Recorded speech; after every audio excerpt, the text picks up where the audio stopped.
Hello and welcome to the Global Church Project. I'm Graham Hill. Robert Cousins is the director of the Tyndale Intercultural Ministries Centre.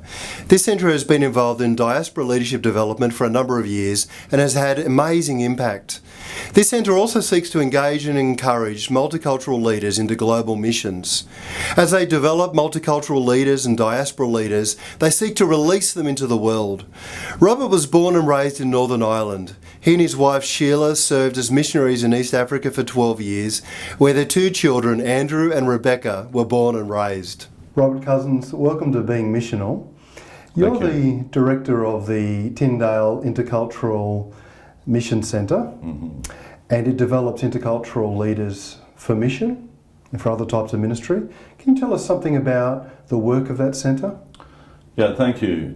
Before I do that, just let me mention a little bit about my background because I think it represents the Tim Centre. So I was born and raised in Northern Ireland, so experienced the troubles in Northern Ireland, emigrated here to Canada and went to Bible college, served overseas in Kenya and Tanzania for 12 years, and then came back and started an organisation called Mission Prep, which was training leaders to go all over the world in global mission. And back in 2008, while I was working at the Tim Centre, God gave me a change of direction. I was looking at who we were training at Mission Prep, and 90% of the people we were training were white Anglo-Saxon Caucasians. And so God put it on my heart as I looked at the context of Toronto, where God is bringing people from all the nations of the world here, that we should be focusing on training the next generation of emerging leaders from all over the world. And so we launched through the Tim Centre what we called the Diaspora initiative. So diaspora basically meaning the scattering of people and the gathering of people. And so the vision of the Tim Centre is the church from all nations bringing Christ to all nations. We believe that mission is no longer the West to the rest. It's everywhere to everywhere, beginning on our doorstep to the ends of the earth. And so the ministry niche that Tim Centre has is working with the new immigrant population here in Toronto, equipping them, training them to engage in both mission on their doorstep to mission globally. So you've explained something about your background as you've gone into this kind of ministry. What really makes you so passionate about training intercultural leaders today? Well, I think of what the Apostle Paul said. He said that the gospel was preached through Abraham, and the message to Abraham was God wanted to bless him in order for him to be a blessing to the nations. And I just believe that God is bringing people from the nations, over 200 nations represented in Toronto, and I think he's bringing them here for a purpose. And that purpose is to bless them so that they can be a blessing to the nations. And so we count it a privilege to be able to come alongside both the Canadian church but also the new immigrant church. Over 50% of people living in Toronto are foreign born. That together with first and second generation, we're told that 75% of the people in Toronto are either first or second new Canadian generation. Yeah, well, we've certainly noticed in Australia that the growing edge of the Australian churches, or I should say where the majority of the growth is in the Australian churches, is those diaspora immigrant churches. And is that the same here in Canada? Yeah, very much so. I would say the mainline denominations are kind of hemorrhaging from the 50s and 60s. Many have experienced a 50% decline in their membership, whereas some of the larger churches in Toronto are 3,000, 4,000 are Korean and Chinese. Just yesterday, for example, I went to preach in a Filipino church, and as I was driving into where the church is located, it's located in an industrial site. And as I was driving to that church, I passed 3 other churches with their signs up in this industrial site. People would not know that there are 4 churches Yeah. meeting in this industrial site where they take over an industrial building and they turn it into a place to gather and worship. So, I remember when I first went into pastoral training, if you said to people, you know what, you should think interculturally in ministry, back 20 years ago people would kind of not be convinced about that. They would say, well, you know, if you preach well, if you do pastoral work. Do you think that there's a greater awareness today of the importance of intercultural training and intercultural competencies?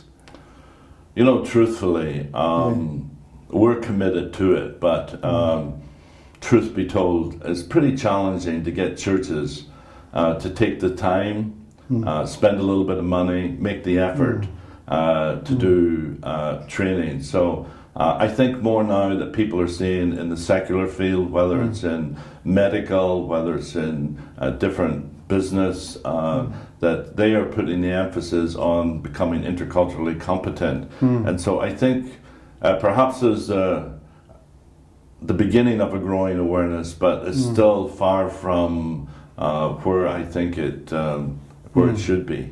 Yeah. In your research, you looked at ways in which we can train people for intercultural competency. What did your research uncover?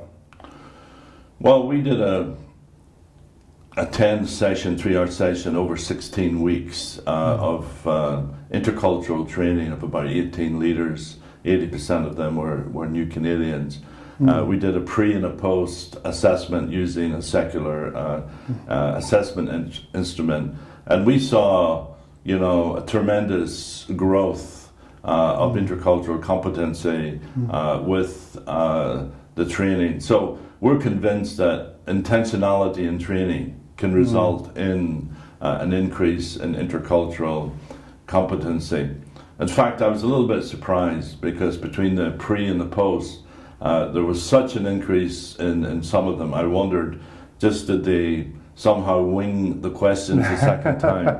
And so I went to a consultant and we analysed the results. And many of those people had spent time from the Philippines, Saudi Arabia, coming to Canada. Many of them had between 10 and 30 years of cross-cultural experience. And so it was found that the intercultural training actually gave them a framework to think about their cultural experience. You know, a lot of people, you know, can do an intercultural training seminar, but if they don't have the experience to which to refer the skills and what to, it maybe isn't as effective. But we found quite a significant growth. Another surprise that we found was that sometimes we stereotype the monocultural church.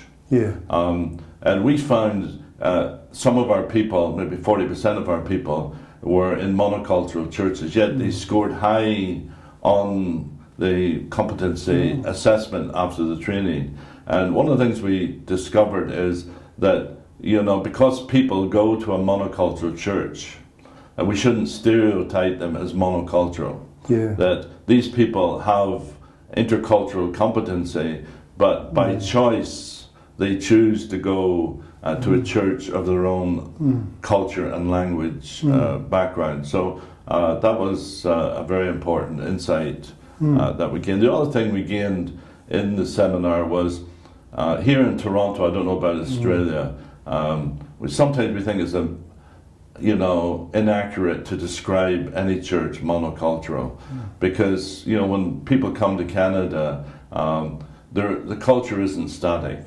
And so you could have a Chinese church with people from Taiwan, Hong Kong, mainland China, speaking Cantonese, Mandarin and English, having first 1.5, second and third generation there. And so they are facing intercultural issues.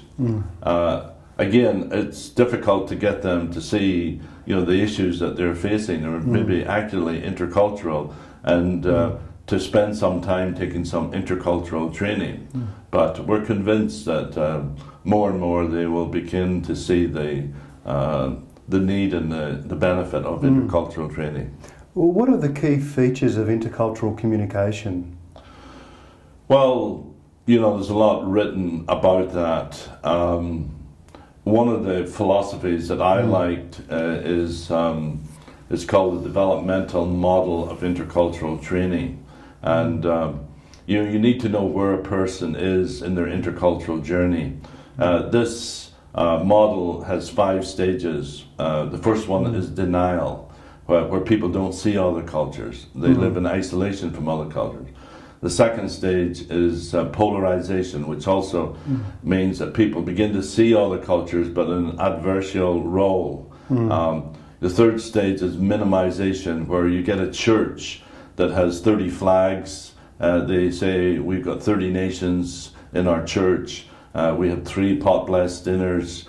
We are intercultural and multicultural. But really, it's minimizing difference. They don't really maybe get into what's beneath the surface with the assumption, the beliefs and the values. And the fourth one is acceptance, where you begin to see that we're all shaped by culture. And, it's not that one is right or wrong, it's that they are different. And then the last stage is adaptation, where we learn to move in and out. I like to, terminology is important. So I like to define terminology. For example, cross-cultural and intercultural. Cross-cultural, I define as going from one distinct culture to another distinct culture, and it usually involves geographical distance. So going from here to Africa would be cross-cultural.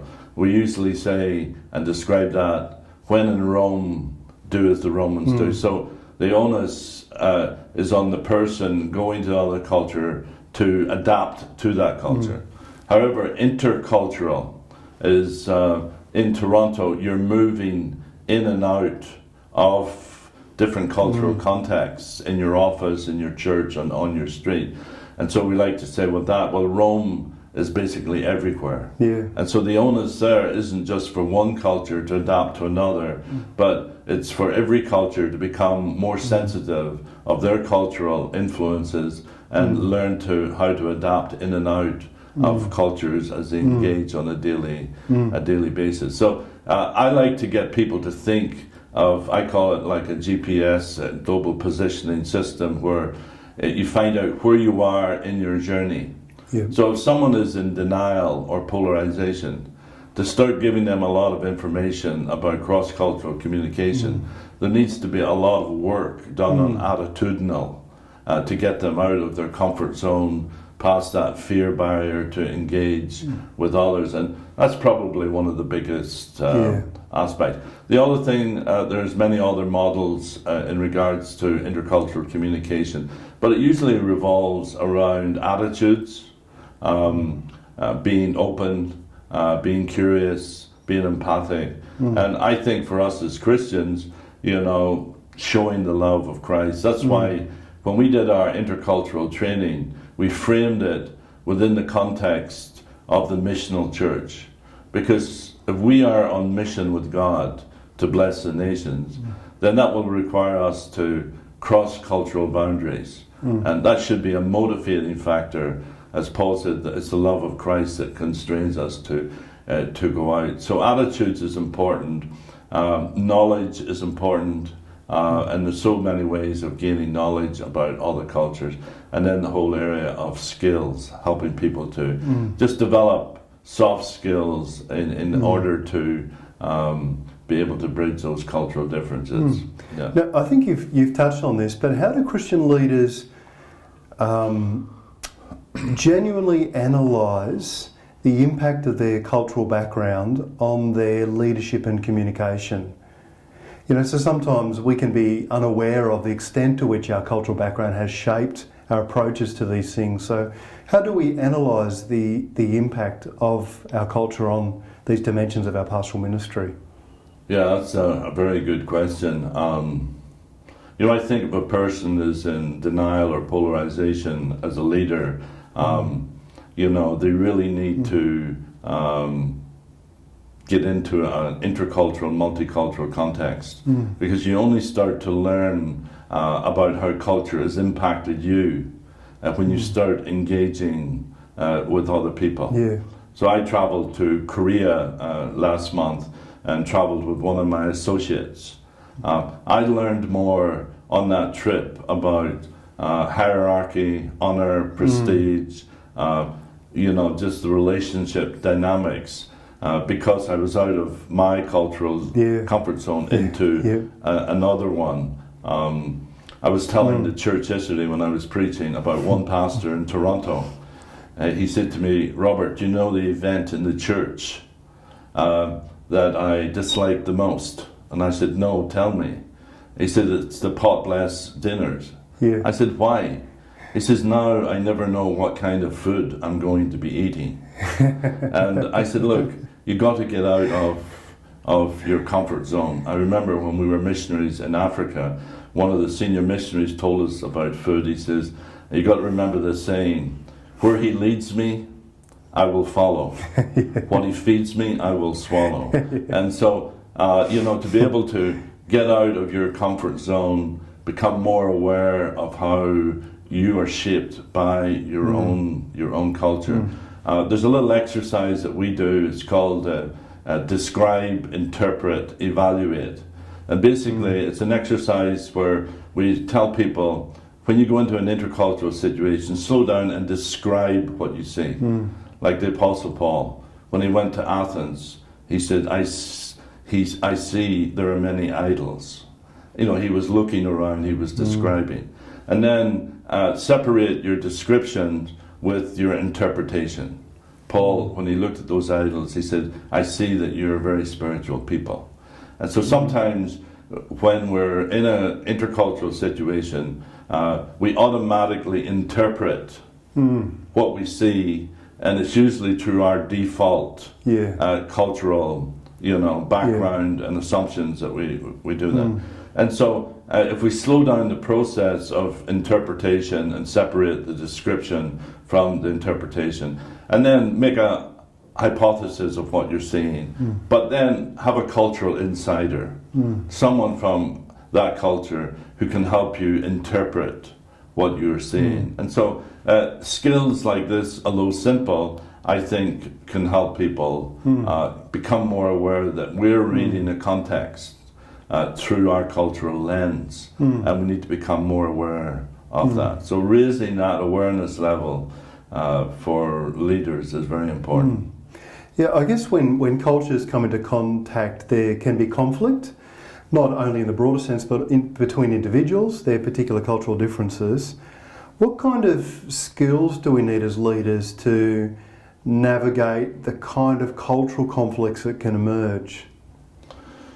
Yeah, well, I think first a very important skill, again, is self-awareness, to know that different cultures deal with conflict differently. And so our default response to conflict usually comes out of a cultural pattern that we have been taught. So, for example, I am working with a Filipino church planting group. I am from Ireland. Well, guess which culture is more direct? Definitely the Irish, So in this context of my working with Filipinos, I have had to learn to be much less direct in my communication style. And within the Filipino culture, sometimes they have to realize around me they've got to become a little bit more direct, rather than going around continually without saying what's actually bothering them. And another aspect is, emotions. Some cultures are very emotionally expressive, where other cultures are emotionally restrained, and you can misinterpret how people are engaging in conflict by misinterpreting the emotions that they bring to the context. Again, one very important element is in what we call collectivistic cultures, where the emphasis is more you are part of a community rather than a standalone individual. In those types of cultures, you've got to be very sensitive to what we call saving face. Because if you are direct in the culture and you're speaking to someone who's respected and honorific in that culture, and you cause them to lose face, that's probably, one of the worst things. Where we, in our culture, is, speak the truth, and sometimes speaking the truth without sensitivity can cause people to lose face. So I think pastors and leaders need to be much more aware of the cultural dynamics of interpersonal conflict, especially in the church. Yeah. Is there anything else you want to say to us today about this area? The area of intercultural competency, or even, for instance, the relationship between intercultural competency and mission today. Yeah. Well, I do have strong feelings in regards to the dichotomizing of mission. And by that I mean the dichotomizing of short-term mission. So what we have here, I don't know if it's the same in Australia here, but what we have is, churches will send short-term teams all over the world for 10 days, 2 weeks, whatever it would be. It's very difficult to get them to spend a bit of time, do some training, get to look below the iceberg, as it were, to see what's, under the surface, the assumptions. We often hear this response, we're only going for 10 days, we've been before, and we haven't got into any trouble, so we don't really need to spend time in the training. One of the things we're trying to say to them, look, this intercultural training is not for 10 days going overseas. This is for a lifetime of engagement in intercultural mission. And so we are really trying to put the emphasis on churches. If you are taking the time to take a group of young leaders on a cross-cultural experience to some place 1,500 miles away or wherever, you really need to look at asking the question, what are we doing to continue that experience when they come back? And are you helping them to continue to be mentored and engaged in intercultural ministry here? Now, many churches aren't doing it. And particularly, we've got to be sensitive to the fact of if a Korean church is sending short-term teams over, which they do a lot, one of the challenges for them is where are they going to provide that ongoing intercultural exposure here? And this is where the Tim Centre can come in, because we have huge networks of who is working with hard-to-reach peoples here in Toronto. I can take you to a place, Thorncliffe Park.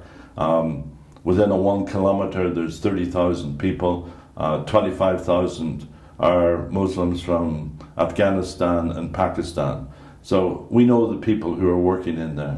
If churches want to provide ongoing opportunities, we can help link them up to places like that for ongoing service. So we're trying to take a long-term view of intercultural training, and we believe that short-term missions is a wonderful opportunity for training what we would call global disciples. Yeah. Robert Cousins, thank you for joining us at Being Missional. Yeah, thank you. It's been a pleasure. The Global Church Project is located at www.theglobalchurchproject.com. On our website you'll find a wide range of interviews and resources for colleges, universities and churches. I look forward to your company next time. From me, goodbye.